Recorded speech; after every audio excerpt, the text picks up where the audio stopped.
This is pre-algebra lesson 8-1, relations and functions. A relation is a set of ordered pairs. For example, 3, 2, 4, 5, negative 2, 7. You'll see that this relation is set off by what we call braces. Braces are these funny little things that we can't draw very well. Okay, those are called a brace. They're not called a bracket, they're called a brace. A bracket is squarish.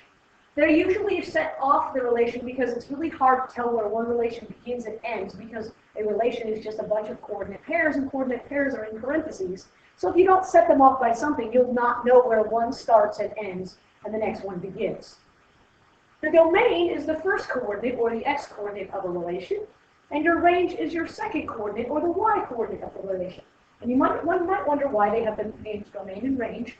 It's because not every function is going to have an x and a y. Sometimes it's going to be x and f of x, or h and f of h. So things of that nature. So we have to call them domain and range. It's easy to remember. Domain starts with a D. D, it comes earlier in the alphabet, so it's coordinated with x, which comes earlier in the alphabet than y. Range comes later in the alphabet, starts with an R, and the y-coordinate comes after the x-coordinate. So if you remember alphabetical order, it'll be easy to tell which one's domain and which one's range. A function is a relation in which each member of the domain is paired with exactly one member of the range. That means this. If I have a relation in which I have a 2 as the x-coordinate, and it's paired with 6 as the y-coordinate, every time I have another x-coordinate of 2, it has to be paired with 6. It cannot be paired with anything else other than 6, because each domain is paired with exactly one member of the range. Okay. I can have a 1 paired with the 6, and that's still a function, because the y value can be compared with lots and lots of different x values, but one x value can only be paired with one y value each time. One way to tell if something is a function or not is to do something called the vertical line test. It's a test to determine whether the graph relation is a function. If a vertical line passes through only one point on the graph, then your relation is indeed a function. Let's take a look at a couple of these things. There are several ways to determine if a relation is a function. One way is called a mapping diagram. Mapping diagrams are really visual. They're good for people to see what in the world you're talking about. So you're going to list your domain values and your range values in order. In order means from smallest to largest, okay, as they're paired up. So in other words, you're going to pair 0 with 5. You're not going to pair 0 with 7. Okay. Draw arrows from the domain values to their range values. If there are 2 or more range values for a domain value, then the relation is not a function. So let's take a look at this. Is each a relation? Okay, so I'm going to domain, range. It's just easy to make them D and R. Okay, I have a 0, a 1, a 2, and a 3 for my x values. See, 0, 1, 2, and 3. For my y values, I have 5, so I'm not going to list it again. 5 a third time, and then a 7. Okay, so I'm listing them. Now we do what we call is mapping them. Okay, I'm going to map them. 0 is paired with 5, 1 is paired with 5, 2 is paired with 5, and 3 is paired with 7. As you can clearly see, each domain is paired with one and only one range value. There's only one range for every domain. There's not 2 different range values for the value of 0. There's not 2 different range values for the value of 2.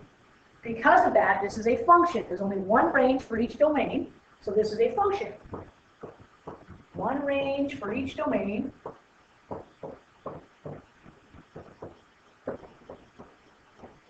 So it is a function.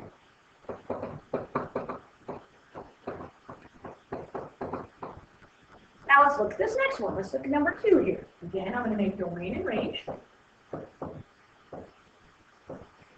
I'm going to put them in order. I have a 0, I have another 0, I have a 1 and a 2 for my x values. For my y values, I have 5, 6, and 7. Okay, let's pair them up. 0 goes to 5, 0 goes to 6, 1 goes to 6, and 2 goes to 7. As you can see here, I have 2 different values here going from 0. Okay, 0 is paired up with a 5, and 0 is paired up with a 6. So there are 2 different range values for the domain of 0, so this is not a function. Okay, because we have 2 different range values.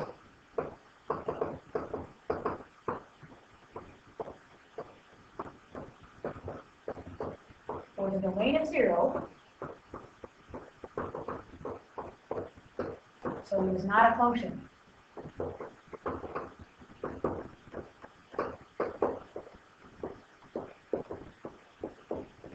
The easiest way I look at it is I just look at it. If 0 is, I just look at this whole thing, and I can tell by just looking at the points. I look at the points. Are there any x values that are repeated? And I'm going to look here and say, oh, x is repeated, 0 is repeated 2 times. Does it have the exact same y value each time? Well, it's paired with 5 and it's paired with 6. No, it does not have the same y value each time, therefore it is not a function. All right, let's do a mapping diagram for this last one here. 0, 1, 1, 3, 2, 2, 3, 4. Okay, domain, range. I have 0, 1, 2, and 3. I have 1, 2, 3, and 4. I like to put them in order. Okay, 1, then 2, then 3, then 4. Okay, 0 is paired with 1. 1 is paired with 3. 2 is paired with 2. 3 is paired with 4. So as you can clearly see here, there is one range value for each domain value. None of the domains are repeated, so it's one range for each domain.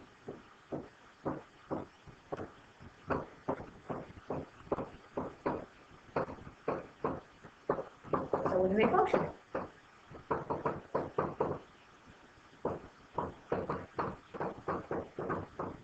Right, so one way is doing a mapping diagram. The second way is to look at the points, like I did on problem second example here. I looked at it and said, are there any x values that repeat each other? Yes, 0 repeats twice. Does it have the same y value? No, it does not. Therefore, it's not a function. So we can look at the mapping diagram. You can look at the points. The second way is graphing it. Graphing is a very, very easy, very, very visual way of looking at something. Okay? You're just going to graph the relation. Remember, domain is x and range is y. So you're just going to graph them on a coordinate axis. If your coordinate graph doesn't have the axes, you just draw them in. Okay? And then you check the vertical line test, see if it passes the vertical line test.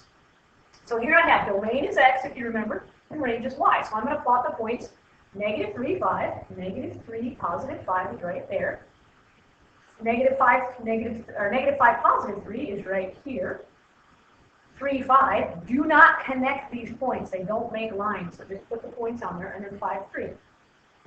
If I was to use a vertical line, okay, an up and down line, just straight up and down, would it pass through 2 points at the same time? Okay, that one only passes through 1, that one only passes through 1, that one passes through 1, that one passes through 1. It passes the vertical line test because each time I draw a line, it only passes through 1 point.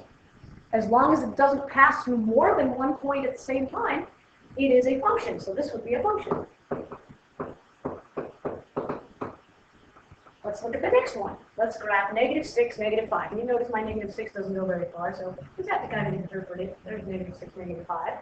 -3, -2 is right there. 0, -2 is right here. 1, 0 is here. Remember, you always graph x, then you graph y. 4, 3, over 4, up 3. There's 4, 3, and 5, 7, 5. There's 5, 6, 7 would be about there. Again, if I use a vertical line, I'm going to actually use a dashing line here. Let's go with what makes it big, though. Okay, so if I use my pinky line, okay, just 1 point. Oops, just 1 point. I kind of missed. So much for vertical lines. Vertical lines go straight up and down. Okay. Okay, and then I've got vertical line there. Vertical line here. I gotta move some of these lines. Okay, there we go. I move this one over just a touch so that it's vertical. Okay. See the point? I only go through each point 1 time. Okay, I only go through each dot 1 time when I draw my vertical lines. Okay, there we go. See, only goes through the point 1 time. Therefore, it passes the vertical line test. So again, this is a function too, isn't it? Okay, so this is a function. Let's look at this one. -7, +4. Again, I have to interpret. Here's -5, here's -6, here's -7. +4 would be right about here. -2, -6 would be about here. -1 is about there. -1, +3 is here, 0, 5 is here, 1, 5 is here. Now remember, if I pass any vertical line, up and down line, not a side-to-side line, but up and down line, any up and down line that crosses this in more than one spot would be considered not passing the vertical line test. And I can look right here and I can see, look at this. I have these 2 points right here that if I draw my vertical line, which I didn't draw very straight, but you can use a pencil, that kind of makes it much straighter. Okay. If I was to draw my vertical line here, you'll notice that it crosses through 2 points at the same time. And since it crosses through 2 points at the same time, it does not pass the vertical line test, and therefore this is not a function.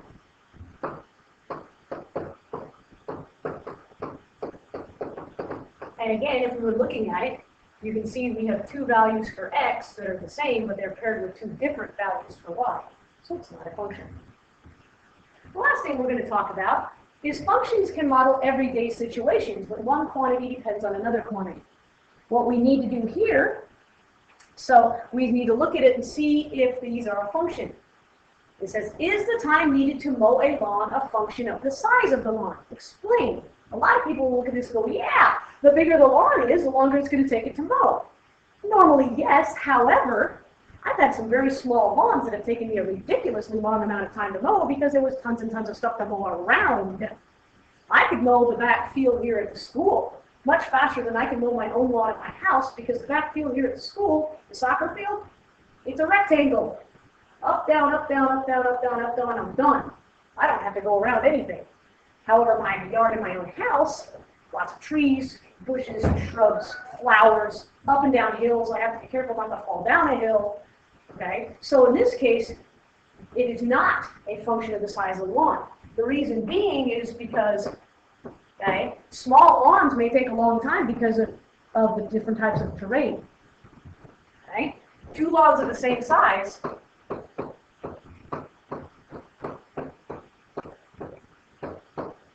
may take different times to mow because of the different terrain.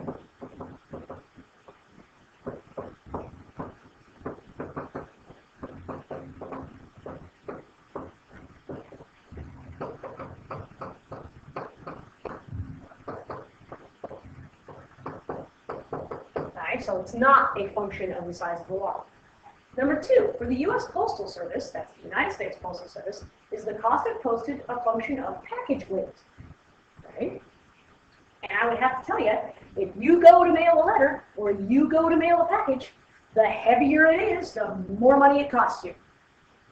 Okay? You pay a certain amount of money for up to a certain number of ounces for your first letter. If you buy one of those oversized birthday cards that are bigger, they're heavier. Because they're heavier, they cost more. So yes, for each weight, there is only one postage cost for the same zip code. Okay? Okay? For each weight, which would be your domain, there is one postage cost.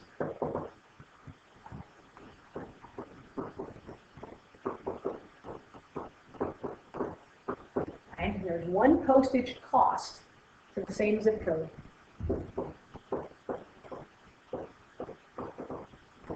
Okay? And that would be your range. Which means it really doesn't matter how big my package is. Okay? I could be mailing a lead brick, and that's going to cost me more money than mailing a big box of feathers to the same zip code. Because the heavier the item is, the more it costs. So as you can see, sometimes something is a function of something else, and sometimes it's not. You have to look at all the circumstances surrounding it. This is an example of domain and range as put into everyday life.